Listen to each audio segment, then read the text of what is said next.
다른 분 계시면 질문해 주세요. 남편분이 3대 독자 외아들이라 네. 지금 이제 결혼 생활 36년 차인데요. 거기에서 이제 한 17년을 홀샤머니랑 같이 살고 있어요. 저는 이제 모시고 산다는 개념은 없고요. 네. 제가 지금 요양원보호사 생활로 한 4년을 근무를 했는데 노인의 습성을 알 것 같은데 항상 노인의 집에 계신 어머니랑 늘 부딪혀요. 그래서 제가 이럴 때는 과연 어떤 수행을 가지고 관점을 갖고 살아야 되고 중간에서 또 남편분이 개입이 되면 서로 힘드니까 웬만하면 이제 어머님하고 잘 지내려고 노력은 하는데 아침, 점심, 저녁으로 바뀌는 그 노인의 심성이 뭔지 그것도 제가 제 마음대로 억압할 수도 없고 지금 거의 막 온갖 방법을 제 나름대로 다 써봤는데도 변하시지가 않으세요. 더 세지고 올해 86이신데 더 강렬해지시고 더 격해지시고 이럴 땐 제가 어떻게 좀 모셔야 되는 건지 아니면 같이 잘 살아야 되는 건지 아니면 제가 그냥 어디 집을 얻어서 나가야 되는 건지 아주 심정이 복잡합니다. 네, 그래요. 감사합니다. 네. 네. 저희 할아버지께서 살아 계시거든요. 30년생이세요. 96세죠. 그리고 저희 할머니도 살아 계시고 아주 정정하십니다. 그 저희 할아버지께서는 날 때는 일제 시대 맞죠? 그래서 일본 순사들 기억이 많이 허리에 칼 차고 다니던 일본 순사 기억이 많으시대요. 그리고 어릴 때 게다를 신고 다니셨대요. 그리고 고향이 북한이에요. 원산. 그리고 몇 년 지나고 나서 해방되고 나니까 그 다음에 대한민국이 어떻게 됐죠? 주변에 있는 사람들이 막 사라졌대요. 어저께만 해도 만나던 사람이 갑자기 없어졌대요. 어디 갔을까요?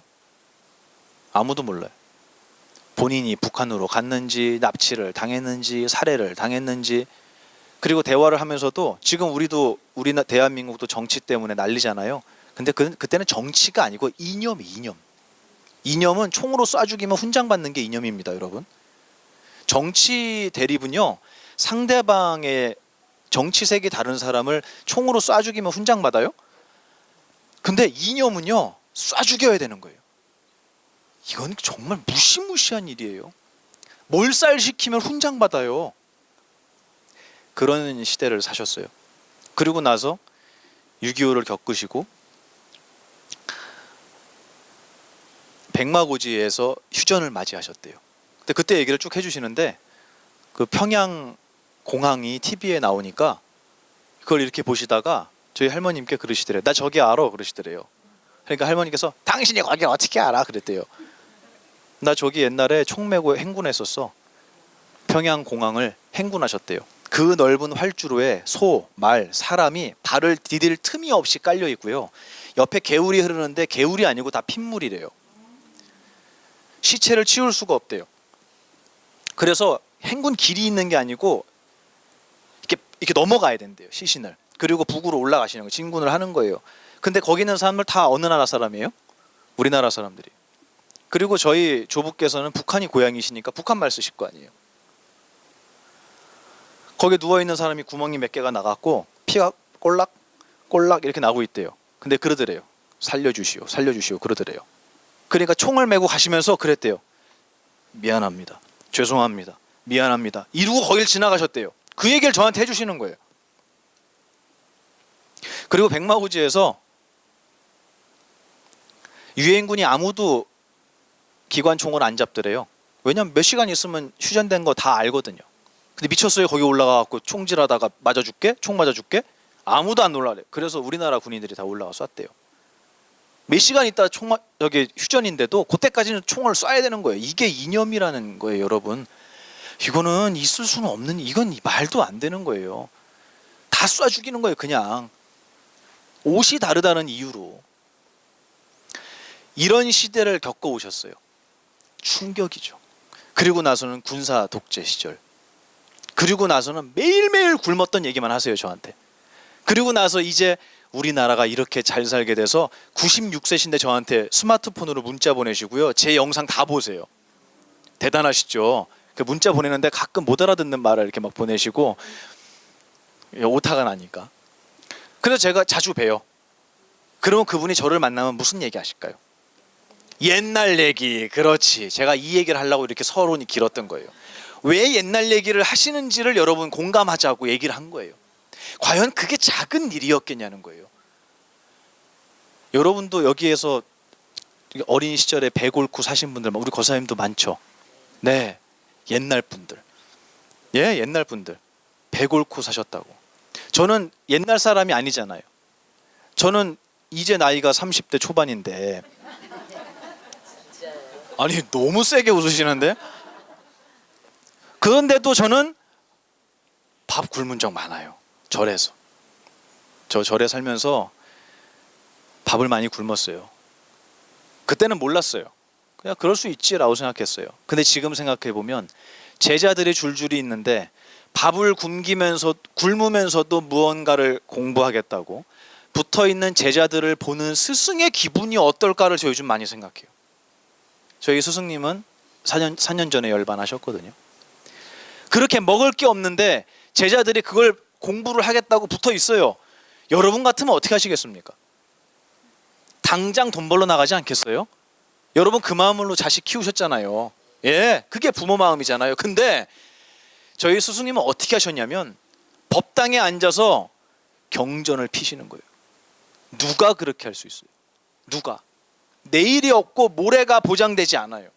이렇게 공부하면 행복해질 거라는 보장이 없어요. 오늘 먹을 쌀도 없어요. 그래서 저희 의사 스님 계시다 그랬잖아요. 의사 스님이 정말 절에 먹을 게 아무것도 없으면 응급실 알바 나가셨어요. 그럼 하루 응급실 야간 알바 하시면 그때 돈으로 20만 원, 20 몇만 원인가 받아오셨어요. 쌀 사오시는 거예요. 그 상황에서 경전을 펴고 이걸 해석하고 있어요, 스승이. 저는 이 마음이 우리의 어르신들 마음 같아요. 저는 지금의 그 어머니를 보지 않으셨으면 좋겠어요. 그분이 10대 시절에 공부 많이 하셨나요? 그죠? 할 수가 없죠. 그분이 모자라서 공부를 못 하신 게 아니잖아요. 할 수가 없어요.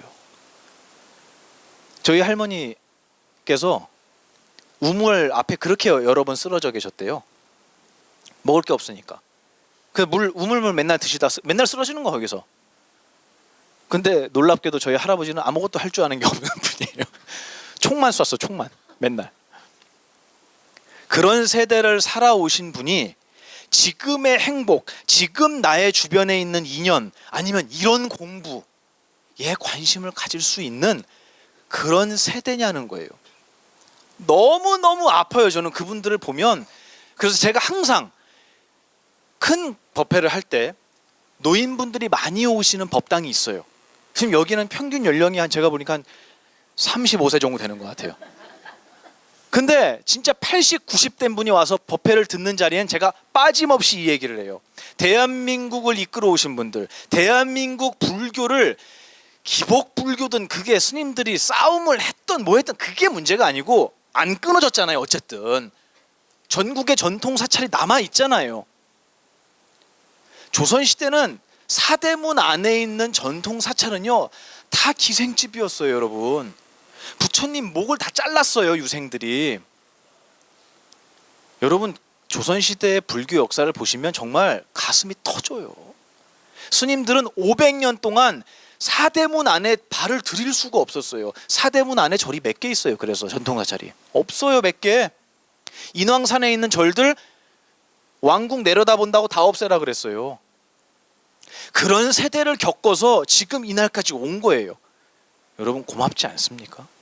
저는 고마워요. 그분들의 얼굴을 못 봤지만, 그분들이 어떻게 살아왔는지 전 모르지만, 목격한 적은 없지만, 어쨌든 그분 덕분에 우리 오늘 여기서 이 강의 듣는 거라고 저는 생각해요. 저는 우리 어머님도 그렇다고 생각해요. 정말 질곡의 세월을 겪어오시면서 행복이라는 게 그분한테 몇 방울이나 있었을까요? 그렇게 해서 아드님을 키우셨고, 그렇게 해서 따님을 키우신 거예요. 맞죠? 예. 저는 연세가 드신 그분들이 이 땅에 아직 남아 계시다는 자체만으로도 사실은 저는 많은 대중들 앞에서 항상 인사해요. 고맙습니다. 대한민국을 지켜와 주셔서 감사하고, 이 절집안을 쌀 이구 지구 하면서 우리 아들 잘 되게 해달라고. 저는 그거 맞지 않다고 얘기하지만 어쨌든 그렇게 해서 이 불교를 지금까지 지켜와 주신 우리 어르신들, 우리 노인분들 진심으로 감사합니다라고 저는 인사하고 시작해요. 여러분 보신 적 있죠? 제가 인사하는 거. 네. 저는 그분의 지금을 보면서 이분하고 나하고의 관계를 어떻게 해야 되느냐라는 것을 해결하려면 해결이 안 나요. 도저히 이해가 안 되거든 그분이. 그런데 저희 할아버지 옛날 얘기만 하신다 그랬잖아요. 네. 지금을 잃어버리신 분들이에요. 노인분들은. 지금을 보면 하나도 모르겠어요. 버스 타는 것도 모르겠고 애들이 얘기한 뭐 유튜브 뭐야 그게? 스마트폰 저게 뭐 하는 물건인지도 모르겠고 지금 정치에 대해서 얘기하면 아는 인간 하나도 없고 내 친구들 다 죽었어요. 그러면 그분이 관심을 가질 수 있는 그분의 견해가 머물 수 있는 곳은 지금일까요? 과거일까요? 그렇죠. 그래서 옛날 얘기만 하시는 거예요. 한 얘기 또 하고 한 얘기 또 하고 그럴 수밖에 없어요. 우리가 그분을 조금은 이해해 드려야 되지 않을까라는 게 제 첫 번째 답변이고요. 좀 이해해 주세요. 너무 아픈 세월을 살아오신 분들이니까 아유 그래 저 연세대가 되셔서 건강하게 살아 계신 것만으로도 감사하다. 그분이 있어서 누가 있어요? 여기 계시잖아요. 감사합니다 라는 생각 첫 번째로 좀 가져주셨으면 좋겠고, 그리고 두 번째는 지금을 놓치신 분들이라 그랬잖아요. 맨날 생각하는 게 과거 말고는 생각할 거리가 없어요. 그런데 그게 치매의 원인이라고 그러셨어요. 저희 스승님께서. 치매는 두 가지를 잃어버려요. 첫 번째, 지금이 언젠지를 잃어버려요. 두 번째, 여기가 어딘지를 잃어버려요. 부처님께서 그렇게 강조하신 지금과 여기, 이것만이 실제고 나머지는 다 지나갔거나 오지 않은 일이다. 진실하지 않다라 그러셨어요. 그래서 아까 수행도 지금 여기서 기뻐야 수행이라 그랬잖아요. 그 두 가지가 온 우주의 전부예요. 우리가 갖고 있는 현실이라고 하는 것은 지금과 여기밖에 없어요. 맞죠? 근데 그걸 잃어버린 분들이 노인분들이에요. 왜 잃어버냐? 멍청해서? 아니요. 모르겠어요. 모르겠다고. 지금을 얘기하는 걸 하나도 못 알아듣겠어요. 친구도 없어요. 나가 돌아다니려니까 무릎 아프고 허리 아파서 다닐 수가 없어요. 그럼 방에 앉아서 무슨 생각하겠어요, 여러분? 옛날 생각하는 거예요. 그러면 옛날 생각으로 자꾸 돌아가요. 그럼 우리는 노력하면 잘하게 되는 법칙이 있어요. 이건 이제 나중에 경전 공부하시면 여러분 다 배워요. 그러니까 증상과라 그래요. 그거를 자꾸 노력하면 잘해. 배드민턴 자꾸 치면 잘하게 되잖아요. 그 능력이 우리한테 갖춰져 있어요. 부처님은 그걸 다 설명하셨어요. 그 능력에 의해서 자꾸 하던 쪽으로 길이 나이게 돼 있는 거예요. 그래서 여러분들이 세상에 많이 당하잖아요. 그러면 누구를 만나면 안 믿어요. 안 믿어요. 그죠? 안 믿어요. 아이고 문득 마음이 갔다가도 아니야 이러면 안 돼. 내가 사기를 얼마나 많이 당했는데, 내가 보증만 안 서서 집이 몇 채인데, 이 생각 때문에, 이 기억 때문에 안 믿어요. 그러면 사람을 안 믿는 능력을 자꾸 활용하다 보면 어떻게 될 거예요? 나중에는 믿고 싶어도 안 믿어져요. 저 사람 믿어도 되는데 왜 자꾸 저 사람의 의심이 가지? 왜 나는 사람을 못 믿지? 똑같아요. 내가 한 대로예요. 그러면 옛날 생각만 계속했어요. 그러면 당연히 지금을 바라보는 능력을 잃어버리는 거예요. 그래서 지금과 여기를 잃어버린다. 병으로, 물론 뇌질환으로 오는 치매도 있지만 그게 아니고 자꾸 옛날 속으로만 돌아가기 때문에 지금 여기를 잃어버리게 되는 게 치매다. 근데 여러분 안 그러세요? 여러분은 잘 돌아봐야 돼요. 잘 돌아봐야 돼요. 여러분 절대 그러시면 안 돼요. 지금 여기 어디냐면요, 마포 다모 빌딩에 명상원이에요. 아셨죠? 근데 여기 앉아서도 어제 생각하고요, 옛날 생각하고, 오지 않을까 걱정하고 있고, 이 사람 지금 어디 있는 거예요? 딴 데 가 있잖아요. 우리에게 그 능력이 있어요. 과거로도 가고 미래도 가는 능력이 있어요. 근데 거기에만 물을 주면 지금을 잃어버린다니까요. 치매. 그래서 요즘엔 젊은 사람들 치매 많다 그래요. 40대 50대 돼도 아주 초기에 치매 증상이 보인대요. 왜 그럴까요? 그럴 수밖에 없어요. 지하철에서 출근하면서 여기를 봐요? 저 사람은 어떻고 이 사람은 어떻고 이러고 있어요? 아니에요. 스마트폰 보고 있어요. 그리고요, 스마트폰 보면서도 언제 생각하냐면 나 그거 어떡하지? 이게 회사를 다 계속 다녀야 되나? 이거를 지금의 고민이라고 착각해요. 이건 미래의 고민이에요. 지금은 어디냐면 지하철에 있어요. 지금은 어디냐면 회사에 있고요. 지금은 어디냐면 다부 빌딩에 있어요. 그럼 여기를 생각해야 되는데 우리는 딴 데 가 있는 거예요. 이 연습을 계속해요. 왜? 불안하니까. 안정되지 못했으니까. 젊은 친구들이. 그러니까 계속 미래에 대한 걱정, 불안 하다 보니까 지금을 놓치는 거예요. 지금에 집중을 못해요. 그래서 이게 어떻게 보면 초기 증상일 수 있습니다, 여러분. 지금에 집중하려고 집중력이 너무 떨어져요. 딴 데로 가버려요, 금방. 이거는 우리의 연세 드신 어르신들을 저희들이 좀 이해해 드려야 되지 않을까. 그래서 죄송한 얘기지만 연세가 어떻게 되세요? 86세. 몇 번 더 만날 수 있을까? 저는 저희 은사 스님이 조계종 원로의장 스님이시거든요. 자자 왕자 큰 스님이신데 며칠 전에도 고운사 같이 갔다 왔어요. 제가 모시고 그때 그 팔관 여러분 아시죠? 팔제계라고 제가자들이 받는 계가 있어요. 그 조계종 포교사 3,000명이 왔어요 그날. 거기에 이제 계사로 법문을 하시러 가신 거예요. 근데 저는 저희 스님 뵙고 들러리죠 뭐. 그걸 저 전문 용어로 장엄용이라고 그러거든요. 제가 장엄용으로 따라갔어요. 당신도 아세요? 끝나고 나서 밤 10시에 끝났어요. 끝나고 나서 차 타고 저하고 같이 스님하고 뒷좌석에 앉아서 한 차로 나오는데 갑자기 그러시는 거예요. 근데 너는 오늘 왜 왔냐? 그러시는 거예요. 아니 밤 10시에 물어보시는 거예요 그거를. 근데 너는 왜 왔냐? 그러시는 거예요. 그랬더니 저 수행하시는 앞에 계시는 이제 제가자분들이 뭐라 그러시냐면 스님 그걸 지금 여쭤보시면 어떡하냐고. 아까 만났을 때 여쭤보셔야지. 제가 뭐라 그랬냐면 스님 그냥 옆에 있는 것만으로 좋습니다 그랬어요. 그랬더니 웃으시더라고요. 저 그 생각했어요. 몇 번 밥 먹을 수 있을까? 우리 은사 스님하고 몇 번 법회를 모시고 다닐 수 있지? 참 뒤늦은 어리석은 생각일지 모르지만 저는 그 생각해요. 그래서 제가 드리는 두 번째 말씀, 첫 번째는 그분을 좀 이해해 주세요. 조금 이해해 주세요. 정말 우리는 상상할 수 없는 세월을 살아오신 분들이잖아요. 그래 고집이 세고 옛날로 돌아가는 거 조금만 이해해 주시고, 그리고 두 번째는 뭐냐면 얼마 안 남았어요. 정말 죄송한 얘기지만 그건 누구라도 부정할 수 없잖아요. 그죠? 꼭 가시고 나면 우리 후회하더라고요. 아침에 이제 둘이 차 마시면서 여보 내가 어머님 돌아가시면 영정사진 앞에 두고 나는 무슨 후회를 할까? 그렇죠. 그랬더니 이제 남편분이 하시는 말씀이 후회할 거 없어. 그냥 가신 거야.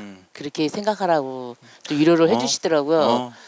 근데 요새 와서는 자꾸 제가 이제 부딪히는 게 저도 60이 넘다 보니까 저도 환갑이 지났는데 나 이거 너무 힘들고 버거운데 이렇게 쫙 들어가니까 이제 제 자신 너무 좀 힘들어지더라고요. 그렇죠. 그래서 이제 오늘 우리 고사님이 그냥 돌아가신 거야라는 말씀은 진짜 네네네. 감사한 얘기예요. 너무 감사해서 또 부인을 스님 뵙게도 위해서. 진짜 감사하고요. 부처님 가피가 이런 데서 오는 거구나 하고 새삼 느낍니다. 감사합니다. 네. 그리고 제가 마지막으로 부탁드리고 싶은 건 뭐냐면요.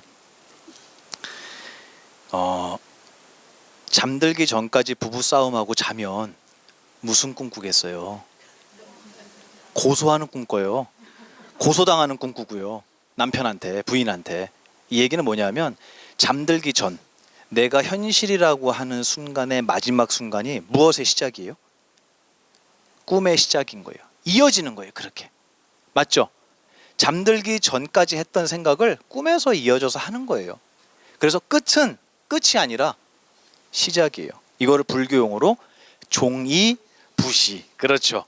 종이 종이 아니고 끝날 종자예요. 마칠 종자. 끝이 곧 다시 시작이다. 그래서 어머님을 마지막에 어떻게 보내드리느냐가 다음 인연의 시작이 될 거예요. 그분하고. 맞죠? 미워하면서 헤어지면 다음 생에 미워하면서 만나요. 어쩔 수 없어요. 그러니까 항상 마음속에 나를 위해서라도 어머님 고마워요. 잘 키워주셨고 고생 많으셨어요. 그분은 바뀌기 힘들어요. 어떻게 바뀌겠어요? 86이신데 평생을 그 고통스러운 기억이 가득 차 계신 분을 며느리가 딸도 아니고 몇 마디 한다고 어떻게 바뀌시겠어요? 대신 그 어머님도 며느리였을 거 아니에요. 근데 자기가 그렇게 당해놓고도 시집살이 하라 얘기하라 그러면 대하 소설도 모자란다 그래요 어머님들이. 자기도 며느리일 때 당해놓고 시어머니가 되고 나니까 며느리를 또 괴롭히는 거예요. 이게 대한민국 이상한 문화예요. 그 문화만 대물림하지 마세요. 여기 어머님들 많이 계시잖아요. 부디 부탁인데 아들은 여러분께 아니에요. 딴 여자 거예요. 진짜예요. 내 거라고 생각하지 마세요. 네, 그래서 내가 시집살이 하느라고 힘들었다면 그거 대물림하지 마세요. 아셨죠? 네, 그렇게 생각해 주시면 고맙겠어요. 네, 그분을 바꿀 방법은 참 어렵다. 대신 조금만 이해해 달라. 네, 이런 말씀 드리고 싶습니다. 고맙습니다. 네, 또 네. 저는 오늘 질문이 직장 생활을 하다 보면 자신의 입지나 이런 그 이익을 위해서 화가 나지 않는데도 화를 내야 될 때도 있고 기싸움을 해야 될 때도 있잖아요. 근데 이게 불교에서는 어쨌든 화를 내거나 이렇게 안 좋은 감정을 내는 걸 별로 좋게 생각을 하지 않는데 불자로서 어떤 태도로 사회생활을 해야 되는지 또 그리고 피치 못하게 그렇게 해야지만 자신과 주변 사람을 지킬 수 있는 선택을 해야만 하는 순간들이 오는데 그럴 때 어떻게 하는 게 지혜롭게 넘어가는 건지 알고 싶습니다. 아, 네, 감사합니다. 근데 그게 포인트가 화에 대한 거예요? 꼭 화가 아니더라도 예를 들면은 냉정하게 얘기를 해서 상처를 냉정하게. 준다든지. 그렇죠. 네. 근데 그거는 어쨌든 선을 딱 그으면서 그게 필요할 때가 있죠. 네, 그런 게 필요할 때가 있는데 그렇죠. 사실은 선택을 할 수 있잖아요. 딱 들여다보면서 상대가 나를 찔렀는데 나는 화가 사실은 나지 않아도 화를 내서 이 사람이 다시 나를 못 찌르게 또는 내 주변인들을 지키기 위해 그렇게 해야 되는데 하던지 아니면 그냥 그거를 화를 내지 않고 그렇지. 넘기던지 할 수 그렇죠. 있는데 그 선택을 할 때마다 그렇죠. 약간 고민을 할 그러니까 분명한 의사 표현에 대한 얘기예요, 그죠? 네. 근데 그게 때로는 상대를 아프게 할 수도 있으니까, 그죠? 맞아요. 제가 옛날에 큰 스님께 한번 여쭤본 적이 있었어요. 제가 화가 되게 많은 사람이었거든요, 어릴 때. 남한테 막 그러고 화내고 막 발버둥 치는 그런 화 말고 그냥 마음 저 밑바닥에 분노가 있는 거예요. 그래서 그 분노는 어디서 생기냐면 옳고 그름에서 생겨요. 그 옳고 그름이라고 하는 것이 강해서 남들과 끊임없이 부딪히는 우리 육도윤회에서 뭐라 그래요? 아수라. 그래서 그런 판을 아수라장이라 그러잖아요. 여러분 자제분 방 문 열보면 거기에요. 그 모양이에요. 그 모양. 네, 아수라장이에요. 우리 아수라라는 능력이 그러면 갖추어져 있는 거예요, 없는 거예요? 있죠. 그거를 어떻게 써야 되느냐고 물어보는 거랑 똑같아요, 지금 저한테는. 네, 화를 내면 되느냐 안 되느냐 이런 질문일 수도 있지만 냉정하게 그 사람에게 어떤 선을 긋는 것이 불자로서 올바른 일이냐 아니냐라고 질문하셨지만 저한테는 그게 어떻게 들리냐면 내 마음 속에 있는 아수라라는 능력을 어떻게 지혜롭게 써야 됩니까? 라고 들렸어요. 맞죠? 여쭤봤어요, 제가 큰 스님께. 스님, 화를 내면 안 되는 건가요? 어리석게 이렇게 여쭤봤어요. 그랬더니 아니지 그러시는 거예요. 그러면 큰 스님은 화를 언제 내세요? 그렇지. 나는 가르칠 때 낸다 그러셨어요. 가르침에는 종류가 많아요.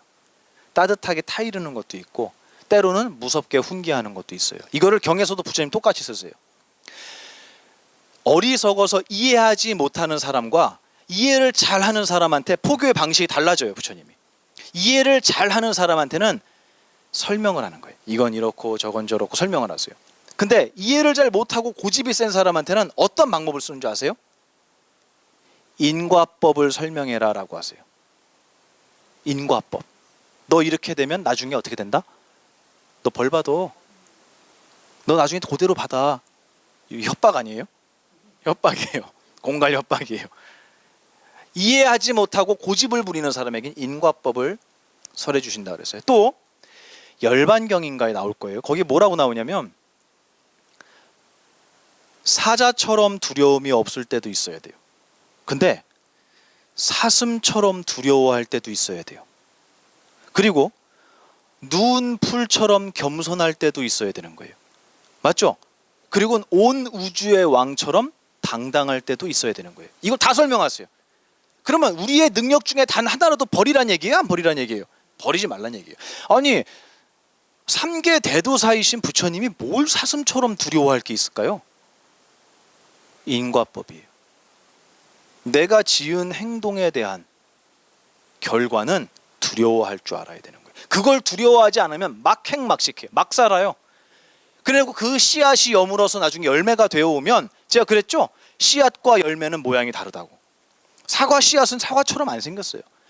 내가 남한테 툭 뱉은 이 말에 대한 결과가 남이 나한테 툭 뱉은 결과로 오느냐? 아니, 전혀 다른 결과로 오는 거예요. 그러니까 나는 뭔 죄를 져서 이렇게 힘든 일이 나에게 옵니까? 지었죠, 했죠. 씨앗을 심은 거예요. 근데 그 기억을 못 찾아내요. 왜냐하면 모양이 다르거든요. 무서운 얘기 아닙니까 이거?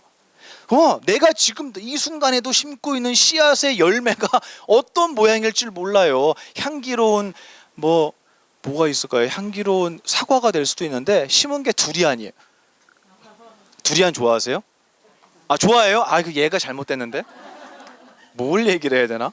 아니, 원숭이도 두리안은 냄새 맡고 막 발로 밟던데, 이렇게 막 주먹으로 이렇게 막 지디기던데. 그러니까 내가 지금 심고 있는 씨앗이 어떤 결과를 가져올지를, 야, 이거 정말 조심해야 돼 라는 생각을 일으키는 게 사슴처럼 두려워할 줄 아는 거예요. 아셨죠? 제가 이 얘기를 왜 하느냐, 하나도 버리시지 말라고. 다 쓰세요. 괜찮아요. 그런데 여기엔 노하우가 필요합니다. 그걸 알려드릴게요. 이거는 뭐 경에 나온 이야기라고 생각 들진 않아요. 제 이야기를 드릴게요. 어떻게 하냐면, 제가 화가 많은 사람이라 그랬잖아요. 그래서 사람들한테 쓴소리를 자주 하고 사람들을 저울에 다는 걸 되게 좋아했어요. 진짜 나쁜 습관입니다, 이거. 나쁜 습관이에요. 그 저울에 다는 게 여러분 비근한 예로 어떻게 하는 줄 아세요? 딱 보니까 저거 사기꾼이네. 이걸. 아이고, 훌륭한 무당 나셨어요. 대단해. 어떻게 이렇게 잘 알아요? 제가 큰 스님께 그랬어요. 하도 공부를 한다고 얘기를 해서 막 정말 간쓸게 다 빼줄 것처럼 공부하러 오다가 어느 날 싹 돌아서서 안 와요. 누가요? 여기까지 할게요. 네. 제가 드리는 말씀 다 여러분 얘기입니다. 아셨죠? 네. 그게 은근히 힘든 거예요. 속상하고 짜증나는 거예요. 너무 속상해요. 그래서 큰 스님한테 그랬어요. 스님, 와서 공부를 오래 할 놈인지 금방 진짜 어리석은 질문이지만 너무 답답해서 했어요. 금방 배신하고 갈 놈인지 스님 구분하는 방법 없습니까? 여쭤봤어요. 그랬더니 뭐라 그러시냐면 없다 그러시는 거예요. 없어요, 스님? 야, 보만아, 내 마음도 내일 어떻게 될지 몰라. 그게 마음의 정의야. 그랬죠? 생각은 첫 번째 특징? 그렇죠? 이거를 어떻게 내일 마음을 미리 아냐고. 내 마음도 내일 어떻게 될지 모르는데, 다음 순간에 내 마음이 어떻게 될지도 모르는데, 원래 그건 변하고 날뛰는 건데, 사람을 보면서 이 사람 나중에 이렇게 할 거야를 어떻게 아냐는 거예요. 말도 안 돼요. 그거는 거짓말이에요. 그리고 예를 들어서 제가 행자 시절 때 되게 유명한 스님 중에 이 사주팔자를 잘 보는 분이 있었어요. 그분이 저희 큰 스님, 저희 은사 스님께 항상 책을 보내드리는데 그게 올해의 운세 책이에요. 그러니까 저희 은사 스님이 이놈은 맨날 이거 보내. 이거 하시지 말라 그랬는데 맨날 이 짓 한다 그러면서 이제 막 펼쳐보세요. 이게 2004년도, 2005년도 일이에요. 옛날 얘기죠. 그래놓고 툭 던져놓고 저한테, 제가 이제 성이 이가거든요. 그러니까 행자야, 이 행자 와서 너 올해 운세 좀 봐라 이러시는 거예요. 장난으로 보라고 하시는 거예요. 그래서 스님, 제가 그걸 잘 안 봅니다. 저는 그런 거 잘 안 믿습니다. 그랬더니 옆에 사형 스님이 내가 봐줄게. 그랬더니 저한테 생년월일을 물어봐요. 그걸 쫙 찾아보시더니 너 올해 대길이야, 대길. 거기에 그렇게 써 있었대요. 천지 신명이 도와준다고 저를. 그래서 뜻하는 바를 다 이룰 거라고. 대길에 이렇게 동그라미 2개. 여러분 아시죠? 그냥 동그라미는 길이고 2개는 대길이에요. 그렇게 돼 있다는 거예요. 그래서 좋겠다 그러시는 거예요. 그래서 예, 스님 감사합니다. 그래놓고 제가 속으로 웃기고 앉았네 무슨. 출가해갖고 3주 만에 8kg가 빠졌어요 제가. 3주 만에. 아유 웃기고 있네. 무슨 대길이야. 죽을 것 같구만. 힘들어 죽겠구만. 근데 지금 와서 생각해 보세요. 대길이에요 아니에요 그때? 그때는요? 아니에요. 그러면 불행과 흉을 아니 행운과 흉을 불행과 행운을 여러분 구분할 수 있으세요? 그 얘기예요. 우린 구분 못해요. 이거는 지금 내 눈에 그렇게 비친 거예요. 우리 보살님이 질문한 것처럼 지금 이 상황이 그 사람에게 모진 말을 할 것 같아서 힘들잖아요. 그 사람을 아프게 하는 것 같잖아요. 그게 정말로 그 사람에게 손해가 될까요? 이거 판단을 하셨다면 누구는? 본인의 눈이. 저는 상대방에게 얘기해 주셨으면 좋겠어요. 뭐라고 얘기하냐면 이러이러해서 저희가 어려울 것 같습니다. 그런데 그 얘기를 하기 전에 반드시 중요한 내 노하우 알려준다 그랬죠. 잊지 마세요 여러분. 중요한 노하우 있어요.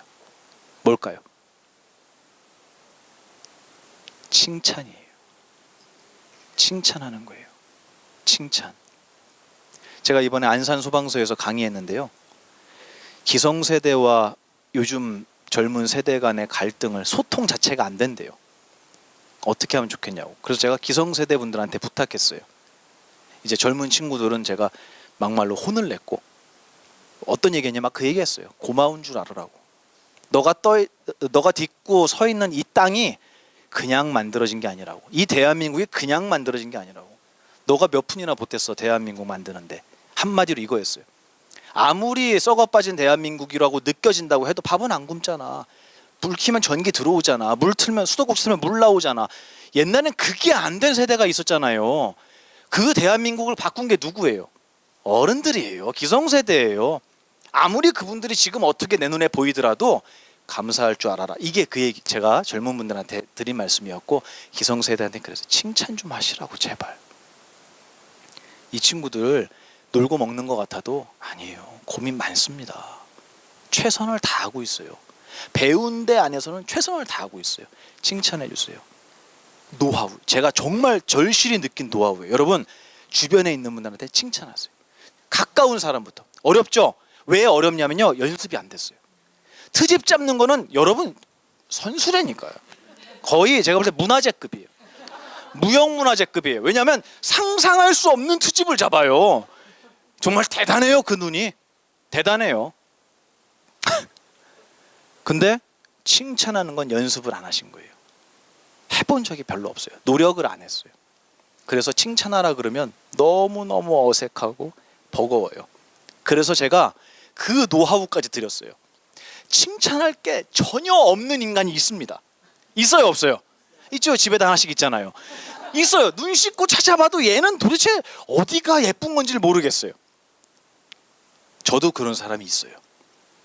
그때 제가 뭐라고 칭찬했냐면 당신은 웃는 게 참 예쁜 것 같아요. 이렇게 칭찬했어요.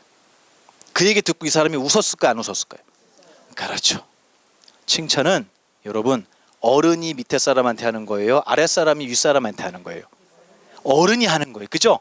그러면 여러분이 누군가에게 칭찬을 던지는 순간 여러분이 어른의 자리에 서 있는 거예요. 맞죠?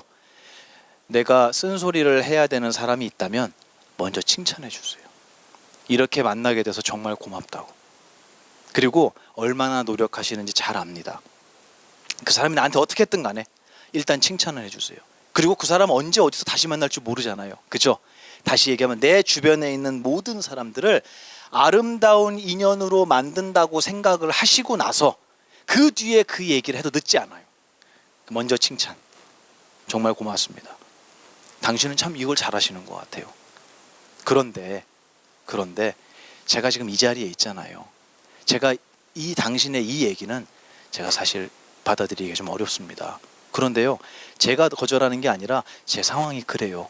우리 다음에 다른 장소에서 만날 때는 좋은 인연으로 만났으면 좋겠어요. 거절하는 것도 기술이에요. 네, 남들을 꼭 아프게 상처를 주면서 하는 것만이 거절은 아니거든요. 항상 칭찬 먼저 하기. 아셨죠? 모든 사람들한테 정말 중요한 거예요. 꼭 해보세요. 해보셨어요? 칭찬하는 거? 해봤어요? 본인 칭찬하지 말고. 본인 하는 건 안 돼. 다른 사람한테 칭찬 많이 하세요. 항상 감사합니다. 항상 고맙습니다. 정말 이렇게 해줘서 정말 고마워요. 큰 도움이 됐어요. 해놓고 이야기를 해야 돼요.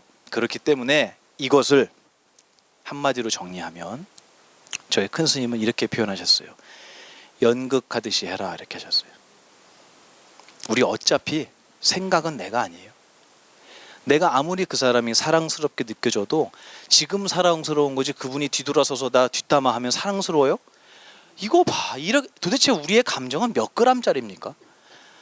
이렇게 정말 한없이 가벼운 존재감이에요.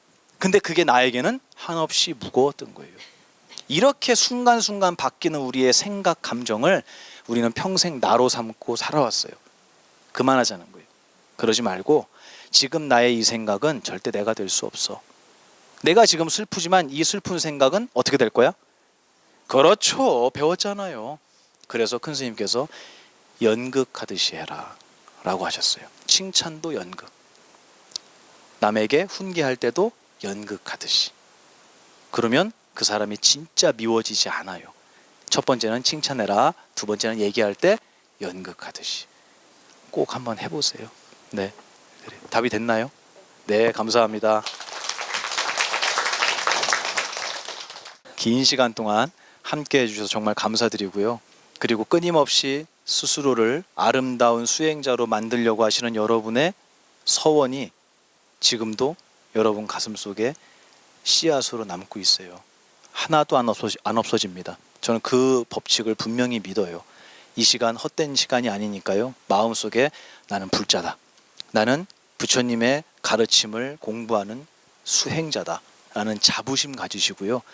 다음 이 시간에 또 뵙도록 하겠습니다. 끝나고 사진 찍으실 분들은 이 자리에서 같이 개인적으로 찍어 드릴 테니까요. 네, 남아주시면 고맙겠습니다. 여러분 항상 건강하시고 아무래도 아무렇지 않은 그물에 걸리지 않는 바람처럼 사시다가 다음 달에 뵙겠습니다. 감사합니다.